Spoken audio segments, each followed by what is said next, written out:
नमस्कार, capital TV देख रहे हैं आप और मैं आपके साथ प्रिया बिस्ट। ईडी का डंडा जब जब चलता है, अच्छे अच्छे भ्रष्टाचारियों की सारी हेकड़ी निकल जाती है और इनकी सारी की सारी कुंडली सबके सामने आ जाती है। झारखंड के पूर्व मुख्यमंत्री हेमंत सोरेन को लेकर भी अब ईडी ने उनकी कुंडली निकालकर सबके सामने रख दी है और उनकी रातों की नींद उड़ा दी है।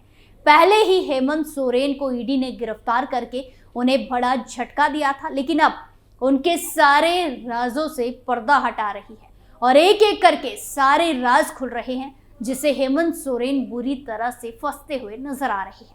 अब ऐसा खुलासा ईडी ने किया है जिसके बाद हेमंत सोरेन किसी भी तरह से बच नहीं पाएंगे, ये कहना गलत नहीं होगा। तो क्या कुछ है पूरा मामला, सब कुछ आपको हमारी स्पेशल स्टोरी में बताते हैं। जमीन घोटाले में गिरफ्तार झारखंड के पूर्व मुख्यमंत्री हेमंत सोरेन की मुश्किलें बढ़ती जा रही हैं। हेमंत सोरेन कितने भ्रष्ट हैं, प्रवर्तन निदेशालय ईडी ने उनकी कुंडली खोलकर रख दी है। सोरेन के व्हाट्सएप चैट पीएमएलए कोर्ट को दिखाए गए हैं, जिसमें जमीन की लेन देन, लैंड डील, ट्रांसफर पोस्टिंग, भर्ती घोटाला, ठेकेदारी तक का जिक्र है। ये चैट मनी लॉन्ड्रिंग में गिरफ्तार किए गए हेमंत सोरेन और जमीन घोटाले के सूत्रधार विनोद सिंह के बीच के हैं। ईडी के मुताबिक व्हाट्सएप चैट 539 पेज के हैं। इसमें से कुछ पन्ने कोर्ट में पेश किए गए हैं। इस चैट में पेपर लीक करने वाले गैंग से मिले पैसे, अधिकारियों के ट्रांसफर पोस्टिंग से मिले पैसे और साथ ही सरकारी जमीन के रिकॉर्ड साझा करने की जानकारी है। जेल अधीक्षक बनने के लिए 75 लाख का ऑफर किए जाने की बात इस चैट में है। यही नहीं, जांच एजेंसी ने सोरेन की एक BMW कार भी जब्त की है। अब पता चला है कि कांग्रेस के राज्यसभा सांसद और शराब कारोबारी धीरज साहू ने ये लग्जरी कार खरीद कर उन्हें दी थी। धीरज साहू के घर से ही आयकर विभाग ने 352 करोड़ रुपए जब्त किए थे। ईडी ने अब हेमंत सोरेन मामले में धीरज साहू को समन भेजा है। विनोद हेमंत सोरेन के बीच 539 पेज की चैट। ईडी ने आरोप लगाया है कि इससे साफ जाहिर होता है कि हेमंत सोरेन ने न सिर्फ फर्जी कागजातों और सरकारी कागजों में हेरफेर कर सरकारी जमीन पर कब्जा कर रहे थे, बल्कि अपने पद का दुरुपयोग कर पैसे लेकर ट्रांसफर पोस्टिंग के खेल में भी शामिल थे। ईडी का दावा है कि उनके पास विनोद सिंह और हेमंत सोरेन के बीच के व्हाट्सएप चैट के 539 पेज है। व्हाट्सएप चैट झारखंड के पूर्व मुख्यमंत्री हेमंत सोरेन और उनके खास दोस्त विनोद सिंह के बीच के हैं। जमीन हथियाने वाला सिंडिकेट ईडी के पास 11 बक्से में दस्तावेज, जिसने हेमंत सोरेन की टेंशन बढ़ा दी है। दरअसल ईडी ने कोर्ट में कहा कि जमीन घोटाले का ये मामला एक अन्य आरोपी भानु प्रताप प्रसाद के यहाँ छापेमारी से प्राप्त जमीन के दस्तावेजों के आधार पर दर्ज किया गया है। ये छापेमारी अप्रैल 2023 में हुई थी। ईडी को इसमें 11 बक्से भरकर जमीनों के दस्तावेज मिले थे। इसमें 17 जमीन के असली रिकॉर्ड के रजिस्टर शामिल थे। ईडी ने कहा कि झारखंड में एक जमीन हथियाने वाला सिंडिकेट काम कर रहा था। ये जमीनों से संबंधित कागजातों में गड़बड़ी करके उन्हें हथिया रहा था। इतना ही नहीं, अधिकारियों की मदद से सरकारी जमीन पर कब्जा भी करने का बड़ा आरोप है। दरअसल ईडी के मुताबिक हेमंत सोरेन ने अपने करीबी अधिकारियों की मदद से सरकारी जमीनों पर कब्जा किया, उन्हें हथिया लिया। विनोद सिंह पेशे से एक आर्किटेक्ट है। बोकारो और चाईबासा जेल सुपरिटेंडेंट के ट्रांसफर से जुड़ा कागज भी मोबाइल से बरामद हुआ है। कागज में ट्रांसफर पोस्टिंग का रेट लिखा है। विनोद ने 7/6/2020 को हेमंत सोरेन को व्हाट्सएप किया था, जिसमें लिखा था, कहीं का डीसी बना देना, नो रिलेशन, प्यूरो कमर्शियल, भाई 2 करोड़ प्रति माह मिले, लो एक बार बड़ी पार्टी है। चैट में इसी तरह IAS शशि रंजन को हराजीबाग का या बोकारो का डीसी बनाने के लिए पैरवी की गई थी। इसी तरह JSSC के तत्कालीन डिप्टी सेक्रेटरी रवि राज शर्मा को RTA हजीराबाग का सेक्रेटरी या रांची नगर निगम का AMC और DRDA के ज्वाइंट सेक्रेटरी मोहम्मद हैदर अली को लातेहार का DDC बनाने की पैरवी भी की थी। व्हाट्सएप चैट में लिखा है, भाई अभी तक जितना भी सिफारिश किया है, किसी से भी 1 रुपया नहीं लिया है। काम होने के बाद जैसा आदेश होगा आपका, लेकिन रिक्वेस्ट है प्लीज कुछ केस कंसीडर कर लेना। IBIS, हम भी छोटे से सिस्टम का पार्ट होते। इस व्हाट्सएप चैट में कई अधिकारियों के नाम और करंट पोस्टिंग के साथ वो कहां पोस्टिंग चाहते हैं, इसकी डिटेल भी विनोद सिंह ने हेमंत सोरेन को व्हाट्सएप की हुई है। एजेंसी को हेमंत सोरेन ने नहीं दिया अपना मोबाइल। हेमंत सोरेन ने जिस मोबाइल से दलाल विनोद सिंह से चैट किया वो मोबाइल ईडी ने नहीं दे रहे हैं। जांच एजेंसी ने अदालत को बताया कि जांच के दौरान सोरेन से मोबाइल की मांग की गई, लेकिन उन्होंने इसे पेश नहीं किया। इससे उनकी भूमिका और संदिग्ध हो जाती है और साथ ही जांच प्रक्रिया धीमी हो रही है।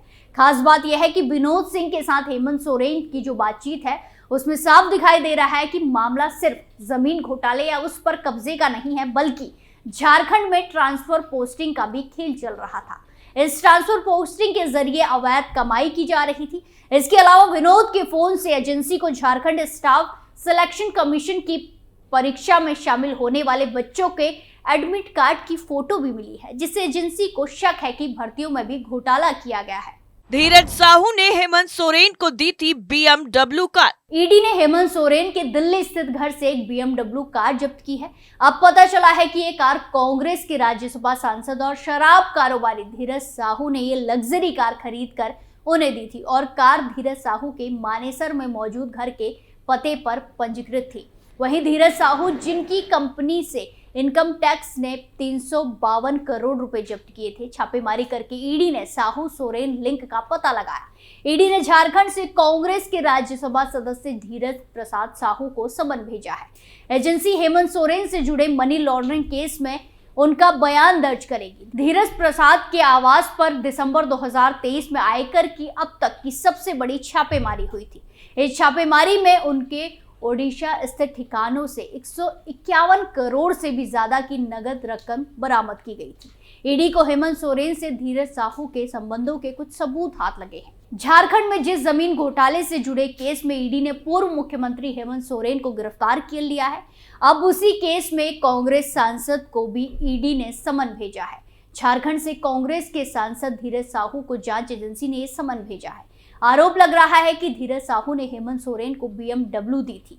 आधिकारिक सूत्रों ने बताया कि ईडी की टीम मनी लॉन्ड्रिंग से जुड़े केस में कांग्रेस के राज्यपाल सांसद धीरज साहू से पूछताछ करना चाहती है। यहाँ आपको याद दिला दें कि 64 साल के कांग्रेस सांसद धीरज साहू उस वक्त भी काफी चर्चा में आए थे। तब दिसंबर के महीने में इनकम टैक्स डिपार्टमेंट ने 351 करोड़ 8 लाख रुपए कैश उनके घर से बरामद किया था। उस वक्त आयकर विभाग की टीम ने ओडिशा आधारित एक company Buddha distilleries private limited के खिलाफ ये कार्रवाई की थी। उस वक्त ये बात सामने आई थी कि इस कंपनी को कांग्रेस सांसद का परिवार प्रमोट करता है। सूत्रों ने कहा कि ईडी साहू से हेमंत सोरेन के साथ उनके कनेक्शन के बारे में पूछताछ करना चाहती है। इसके अलावा कुछ समय पहले ईडी की टीम ने दिल्ली में JMM नेता के घर से जो BMW SUV बरामद की थी, उस मामले में भी धीरज साहू से पूछताछ करना चाहती है। जांच एजेंसी ने बुधवार को गुरुग्राम के करदारपुर गांव में एक ठिकाने पर छापेमारी की थी। सूत्रों ने कहा कि इसी पते पर हरियाणा नंबर की SUV रजिस्टर्ड थी। इसी केस में कोलकाता में भी 2 ठिकानों पर छापेमारी की गई। ईडी को संदेह है कि ये गाड़ी बेनामी तौर पर धीरज साहू से जुड़ी है। झारखंड में जमीन घोटाले से जुड़े एक मामले में ईडी ने मनी लॉन्ड्रिंग के केस में 31 जनवरी को 48 साल के हेमंत सोरेन को गिरफ्तार किया है। उस दिन गिरफ्तारी से पहले हेमंत सोरेन ने आधिकारिक तौर से सीएम पद से इस्तीफा दे दिया है। हेमंत सोरेन अभी ईडी की कस्टडी में है। कोर्ट ने 5 दिन की रिमांड पर उन्हें भेजा था।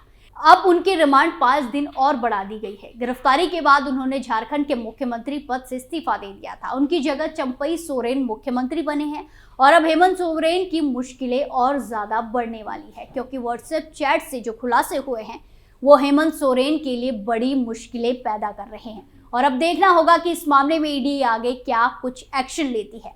हमारी स्पेशल स्टोरी आपको कैसी लगी कमेंट्स करके जरूर बताएं। फिलहाल के लिए इतना ही। बाकी तमाम खबरों के लिए देखते रहिए कैपिटल टीवी। नमस्कार।